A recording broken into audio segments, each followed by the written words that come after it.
ini menemukan tangan palsu di sungai itu. Lalu inspektur pun merasa semua sudah berakhir, karena bukti ini cukup menjelaskan bahwa mereka sudah mati dimakan oleh buaya-buaya yang ada di sungai itu. 6 bulan kemudian Rani terlihat merenungi kejadian di malam itu, di mana Suresh menyelamatkannya dan membawa Rani ke pinggiran pantai. Sambil menangis, Rani meratapi nasib Risu yang tenggelam. Namun tidak lama kemudian Suresh pun pulang yang membuat Rani tersadar dari lamunannya. Kini Rani dan Suresh sudah terbebas dari incaran polisi. Rani yang saat ini menghabiskan waktu-waktunya menjadi seorang guru. Ketika Rani memeriksa salah satu buku anak didiknya, di sana dia pun menemukan sebuah tulisan yang membuat Rani tersiap. Sedangkan di tempat lain, Paswan yang sedang memerah susu sapi dipanggil oleh istrinya. Dia memberitahukan bahwa Paswan mendapatkan kiriman sebuah buku, dan ternyata ini adalah sebuah buku novel Dinesh Pandit. Kemudian dia pun pergi untuk membacanya. Di dalam buku ini Paswan menemukan sebuah tulisan, terungkaplah bahwa Suresh dan Risu sudah merencanakan semuanya. Mereka bekerja sama sebelum hari itu tiba, dengan membeli daging sebanyak-banyaknya dari pasar. Kemudian mereka memberi makan buaya-buaya yang ada di sungai itu dengan jarak 2 km dari jembatan selama 2 hari,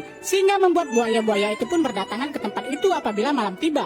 Lalu mereka juga membuat titik di mana Suresh dan Rani harus melarikan diri secara aman. Dengan pertunjukan drama yang mereka lakukan, polisi pun tidak akan menyangka bahwa mereka bertiga terjun ke dalam sungai ini karena semua sudah diskenariokan. Kemudian pada halaman akhir Paswan menemukan sebuah pesan. Jika Paswan ingin mengetahui skenario selanjutnya, maka dia harus datang ke daerah Totomaina. Keesokan harinya Suresh yang selesai bekerja menemukan sebuah pesan yang isinya sama dari dalam tas. Setelahnya Suresh langsung menuju ke lokasi yang sudah diberitahukan. Tapi di sini ternyata Rani sudah ada untuk menunggu. Dia mempertanyakan Suresh yang sudah mengkhianatinya. Mendengar itu Suresh pun menjadi panik dan dia meminta Rani agar tidak terjun dari atas sana. Tapi tiba-tiba Paswan datang lalu berkata agar mereka menghentikan semuanya. Lalu Rani berkata apakah Paswan ingin mengetahui akhir dari kisah ini. Dan Rani juga memberitahukan kepada Suresh bahwa tidak ada orang lain selain Risu di dunia ini yang dia cintai. Kemudian Rani pun terjun dari atas tebing itu, yang membuat Suresh pun panik mengejarnya, namun Rani sudah menghilang.